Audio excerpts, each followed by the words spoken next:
Hello दोस्तों, बहुत बहुत स्वागत है आप सभी का आज की क्लास में। आज हम पढ़ेंगे वाक्यांशों के लिए एक शब्द। ठीक है, किसी वाक्य को एक शब्द में क्या लिखते हैं, एक शब्द में संक्षिप्त करके हम उस वाक्य को क्या लिखते हैं, इसी को हम क्या कहते हैं, वाक्यांशों के लिए एक शब्द कहते हैं। ये लगभग सभी वनडे एग्जाम में पूछा जाता है, तो ये आपके लिए वीडियो बहुत हेल्पफुल होने वाला है। चलिए देखते हैं क्या होते हैं वाक्यांश के लिए शब्द। देखिए, इधर हमने वाक्यांश लिखे और यहाँ क्या लिखे हैं, शब्द लिखे हैं। ठीक है, तो देखिए पहला जो शब्द वाक्य है वो वाक्य क्या है, जीतने की इच्छा। जीतने की इच्छा को क्या कहते हैं एक शब्द में, जिगीषा। ठीक है, इसी तरह जीने की इच्छा, जिजीविषा। ठीक है, जीतने की इच्छा जिगीषा, जीने की इच्छा जिजीविषा। ये बहुत ही आईएमपी शब्द हैं, बार बार पूछे जाते एग्जाम में। ठीक है, तो जीने की इच्छा को क्या कहते हैं, जिजीविषा। इसी तरह देखिए मोक्ष की इच्छा, ये इच्छा वाले शब्द मैंने यहाँ पे सारे ही लिख दिए हैं लगभग। तो मोक्ष की इच्छा को क्या कहते हैं, मुमुक्षा। ठीक है, मोक्ष की इच्छा मुमुक्षा। लेकिन अगर आपसे यही पूछ लिया जाए कि मोक्ष का इच्छुक, अगर इच्छुक कह देगा तो फिर ये क्या हो जाएगा, मुमुक्षु हो जाएगा।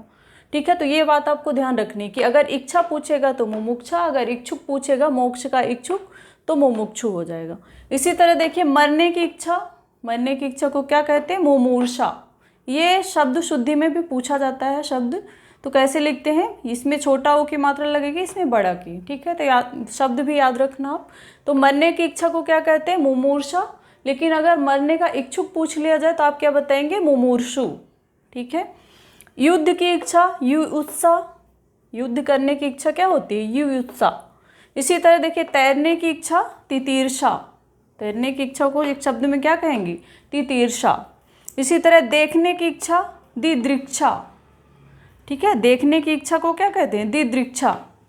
देने की इच्छा, किसी चीज को देने की इच्छा हो तो उसको क्या कहेंगे, दित्सा। दित्सा। जान से मारने की इच्छा, किसी को जान से मारने की इच्छा हो तो उसको क्या कहेंगे, जिघांसा। ठीक है, जान से मारने की इच्छा, जिघांसा। वस्तु को प्राप्त करने की इच्छा, कि किसी वस्तु को प्राप्त करने की इच्छा जो होती है उस इच्छा को क्या कहते हैं, अभीप्सा।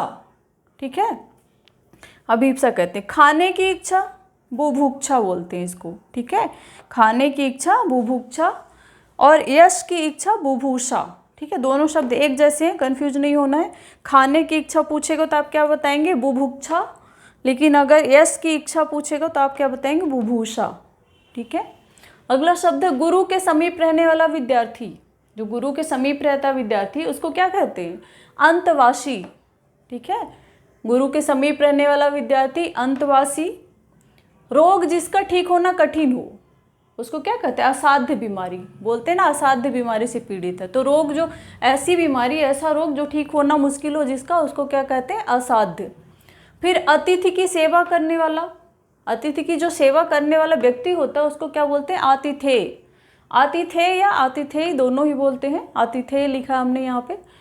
लेकिन अतिथि की सेवा, सेवा करने वाले को आतिथेय बोलते हैं या आतिथेय बोलते हैं। लेकिन अगर जो सेवा होती है उसको क्या बोलते हैं, आतिथ्य बोलते हैं। ठीक है, तो सेवा करने वाला आतिथेय होता है और जो सेवा होती है अतिथि की सेवा वो क्या होती है, आतिथ्य होता है। ठीक है, जिसके पास कुछ न हो, बहुत ही गरीब हो, दरिद्र हो, उसको क्या कहेंगे, अकिंचन।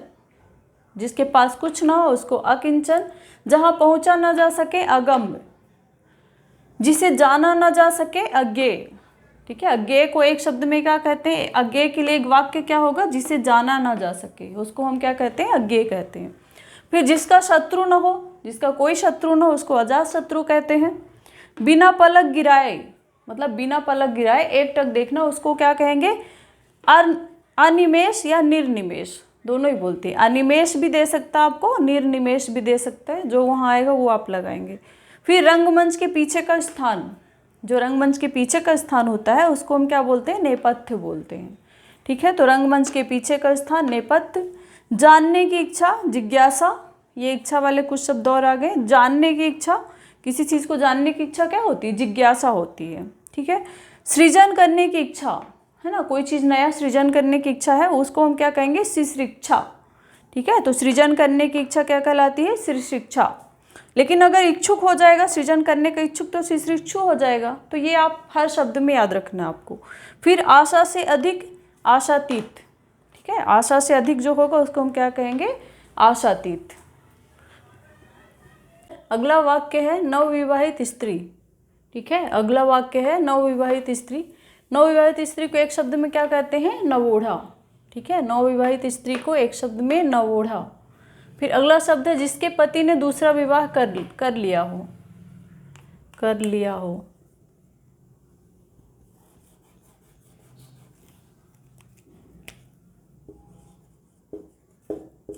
ऐसी स्त्री जिसके पति ने दूसरा विवाह कर लिया हो उसको क्या कहते हैं? एक शब्द में अध्यूढ़ा। ठीक है, तो जिसके पति ने दूसरा विवाह कर लिया हो वो स्त्री को क्या कहते हैं? अध्यूढ़ा। ठीक है। फिर पुरुष से प्रेम करने वाली अविवाहित स्त्री, ठीक है, किसी पुरुष से प्रेम करने वाली जो अविवाहित स्त्री होती है उसको क्या कहते हैं? अनूढ़ा। ठीक है। वस्त्र जो पहना ना गया हो, ऐसा वस्त्र, ऐसा कपड़ा जो पहना ना गया हो उसको क्या कहते हैं? अपरहत। ठीक है। कम बोलने वाला, कम बोलने वाले को अल्पभाषी या मितभाषी दोनों ही बोलते हैं। ठीक है, कम बोलने वाले को अल्पभाषी, मितभाषी।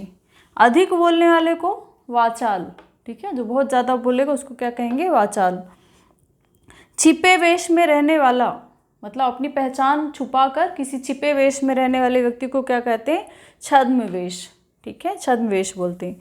फिर औषधियों का जानकार, जो औषधियों का जानकार हो, ज्ञाता हो, उसको क्या कहेंगे? भेषज। ठीक है, औषधियों का जानकार भेषज। जिसे देखकर रोंगटे खड़े हो जाए, ठीक है, बहुत अधिक डरावना हो, उसको क्या कहते हैं? लोमहर्षक। ठीक है, जिसे देखकर रोंगटे खड़े हो जाए एक शब्द में क्या कहेंगे? लोमहर्षक। जिसे बाहरी जगत का ज्ञान ना हो, मतलब स्वयं में ही खोया हुआ हो, उसको क्या कहते हैं? कूपमंडूक। ठीक है, कुएं का मेढक बोलते हैं ना, मतलब उसको बाहरी जगत का ज्ञान नहीं रहता, तो इसी तरह जिसे बाहरी जगत का ज्ञान ना हो उसको क्या कहते हैं? कूपमंडूक। ठीक है। जिसका दमन करना कठिन हो, दुर्दम्य। ठीक है, जिसका दमन करना कठिन हो उसको क्या कहते हैं? एक शब्द में दुर्दम्य। अगला शब्द है आम का बगीचा। आम का जो बगीचा होता है उसको क्या कहते हैं? अमराई कहते हैं। ठीक है, तो आम का बगीचा, अमराई। जो पहले ना हुआ हो, इसके पहले जो कभी ना हुआ हो उसको क्या कहते हैं? अभूतपूर्व। फिर मांस रहित भोजन, निरामिष बोलते हैं। ठीक है, मांस रहित भोजन को क्या बोलते हैं? निरामिष। लेकिन अगर मांस सहित भोजन दे दे तो उसको सामिष बोलते हैं या आमिष बोलते हैं। ठीक है, तो सामिष और आमिष दोनों ही किसको बोलते हैं? मांस सहित को। लेकिन मांस रहित रहेगा, जो शाकाहारी रहेगा, मांस से रहित रहेगा, उसको क्या बोलेंगे? निरामिष। फिर आधा खिला फूल, मुकुल। ठीक है, आधे खिले फूल को क्या बोलते हैं? मुकुल बोलते हैं। कम खर्च करने वाला मितव्ययी और अधिक खर्च करने वाला अपव्ययी। ठीक है, तो कम खर्च करने वाले को क्या कहते हैं? मितव्ययी, और जो बहुत अधिक खर्च करता है उसको अपव्ययी। फिर व्याकरण का जानकार, बहुत ज़्यादा एमपीए पूछा जाता है। व्याकरण के जानकार को आप देखिए कंफ्यूज करने के लिए वहाँ आपको क्या देगा? व्याकरणविद, शिक्षाचार्य, ऐसा कुछ ऑप्शन देगा, लेकिन क्या होगा? व्याकरण के जानकार को वैयाकरण बोलते हैं। ठीक है, तो ये शब्द सही शब्द होता है वैयाकरण। ठीक है, बाकी जो ज्ञाता, विद्वान, वो सब देता गलत होता है। ठीक है, तो व्याकरण का जानकार को एक शब्द में वैयाकरण। ठीक है, जो सब कुछ जानता हो, सर्वज्ञ। जो सब कुछ जानेगा उसको क्या बोलते हैं? सर्वज्ञ। नींद पर विजय पाने वाला, जिसने नींद पर विजय प्राप्त कर ली हो उसको क्या बोलते हैं? गुडाकेश। ठीक है, तो नींद पर विजय प्राप्त करने वाला गुडाकेश।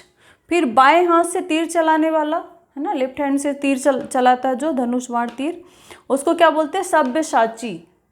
सब्यसाची किसको बोलते हैं? बाएं हाथ से तीर चलाने वाले को। फिर ये देखिए तीनों आग का लिख दिया है मैंने, बहुत आईएमपी है तीनों आग। पहला है पेट की आग, किसको क्या बोलते हैं? जठराग्नि बोलते हैं। जठराग्नि के अलावा अगर पूछा जाए तो जठरानल भी बोलते हैं, तो जठराग्नि दे या जठरानल दोनों एक ही होते हैं। इसी तरह जंगल की आग दावाग्नि, या फिर दावाग्नि न देगा तो फिर क्या दे देगा? दावानल भी दे सकता है। ठीक है, तो या तो जठराग्नि देगा या तो दावाग्नि देगा या तो दावानल। ठीक है, इसी तरह समुद्र की आग को क्या कहते हैं? वड़वाग्नि या वड़वानल। तो ठीक है, तीनों को क्या याद रखना है? पेट की आग को जठराग्नि भी बोलते हैं या जठरानल भी बोल सकते हैं। फिर जंगल की आग को दावाग्नि भी बोलते हैं, दावानल भी बोलते हैं। समुद्र की आग को वड़वाग्नि भी बोलते हैं या वड़वानल बोलते हैं। तो जो वहाँ आपको दिया रहेगा दोनों शब्दों में से वही आप लगाएंगे।